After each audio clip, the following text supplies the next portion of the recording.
Peggy Lipton passed away in 2019, leaving behind an extraordinary legacy. She was not perfect. She was human. She was brave enough to live honestly, love freely, and confront pain rather than deny it. Her story is not just one of fame, but of resilience. Peggy Lipton lived many lives in one lifetime. She was a sex symbol of epic proportions, a cultural force who shaped desire, fashion, and rebellion for an entire generation. Men wanted her, women wanted to be her, and Hollywood watched her every move. But beneath the radiant smile, the carefree image, and the effortless beauty was a woman carrying pain that began long before fame ever found her. Peggy Lipton was more than an actress. She was a singer, a model, a songwriter, a muse, and a survivor. And while the world remembers her for what she represented on screen, her true story is far more complex, darker, and ultimately more powerful. Before we dive in, welcome to Hollywood Updates Now. Make sure you like this video, subscribe to Hollywood Updates Now, and turn on the bell icon so you never miss the latest Hollywood stories, untold scandals, and behind-the-scenes secrets. Peggy Lipton was born Margaret Ann Lipton on August 30th, 1946, in New York City. She grew up in an upper-middle-class Jewish household, the daughter of Harold Lipton, a successful corporate lawyer descended from Russian Jewish immigrants, and Rita Lipton, an artist whose creativity subtly shaped Peggy's emotional sensitivity. From the outside, her childhood appeared privileged and secure, but childhood safety is not guaranteed by comfort or class. At a young age, Peggy experienced a devastating betrayal when a trusted uncle took advantage of her. The impact of that trauma would echo through her entire life. It robbed her of her sense of safety, fractured her confidence, and altered her voice, literally. Peggy developed a stutter and withdrew from people, becoming introverted, guarded, and emotionally distant. She learned early that silence could feel safer than speaking. Her parents, perhaps believing success would heal what they could not see, pushed her toward achievement.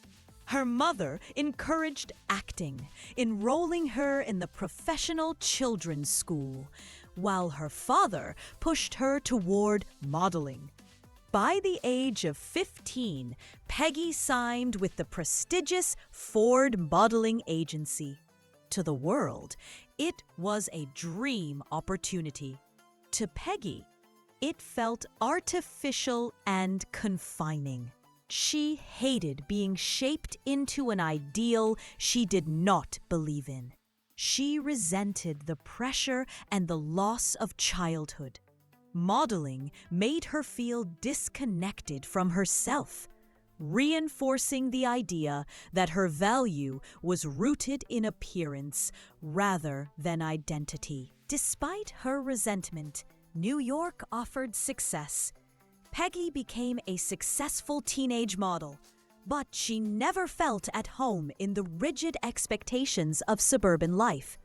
When her family moved to Los Angeles when she was 18, the transition felt like escape. California brought opportunity and freedom, but it also awakened unresolved darkness. Peggy adapted quickly to the Los Angeles lifestyle, immersing herself in the counterculture movement of the late 1960s. She experimented with illegal substances, viewed intimacy as purely recreational, and sought meaning through meditation and yoga. She described herself as a Topanga Canyon hippie, believing spiritual practices were part of an emotional journey toward healing. But while these experiences helped her cope, they did not erase the trauma beneath the surface. Soon after arriving in Los Angeles, Peggy signed her first contract with Universal Pictures and began appearing on television. She landed guest roles on shows like Bewitched, The Alfred Hitchcock Hour, The FBI, The Virginian, The Invaders, and The Road West. She even worked with Disney on The Wonderful World of Color, proving that despite her wild reputation, studios still trusted her. At the same time, Peggy pursued music.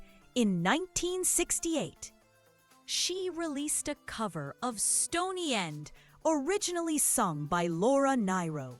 While her version charted modestly, Barbra Streisand's later cover overshadowed it. Peggy also released an album titled Peggy Lipton and covered Donovan's Wear Your Love Like Heaven. Music was not about fame for her. It was about expression and reclaiming a voice she once lost. In 1968, Peggy's life changed forever when she was cast as Julie Barnes in The Mod Squad. The show was groundbreaking, a hippie cop drama that celebrated rebellion and counterculture at a time when challenging authority was risky. Peggy starred alongside Clarence Williams III and Michael Cole, forming television's first trio of undercover outcasts turned detectives. Each character came from society's margins. Julie Barnes was arrested for loitering while escaping her call girl mother and was described as a canary with a broken wing. Lincoln Hayes came from a massive family and was arrested during a riot. Pete Cochran, a wealthy rebel, was arrested for attempted car theft. Given the choice between prison and service, they became a team capable of going where traditional police could not. Criminals didn't suspect hippies, and that made them effective. The Mod Squad tackled domestic violence, racism, slumlords, illiteracy, immigration, and anti-war philosophy, becoming one of the most socially conscious shows of its era. Peggy didn't just act in the movement, she embodied it. Her straight ash blonde hair, miniskirts, exposed thighs, bell bottoms, and love beads set fashion trends nationwide. She became the it girl of a generation and wore the image proudly. With that image came sexualization. Peggy was openly uninhibited and unapologetic. She didn't care if the men she dated were married or powerful. Desire was freedom, and freedom was survival. Her relationships became legendary. Paul McCartney pursued her while still involved with Jane Asher. Elvis Presley was another lover, though Peggy later remarked that by the time she met him, he lacked vigor. She had relationships with Ryan O'Neal, Sammy Davis Jr., and others. On the set of The Blue, she became involved with Terrence Stamp and later his brother Christopher. Some speculated about a relationship with Taj Andrews, her mentor on the Mod Squad. Though nothing definitive was confirmed, despite her wild reputation, Peggy maintained a firm grip on her career. But the wildness was not born of fun. It was a mask for trauma, a coping mechanism, a silent cry for help.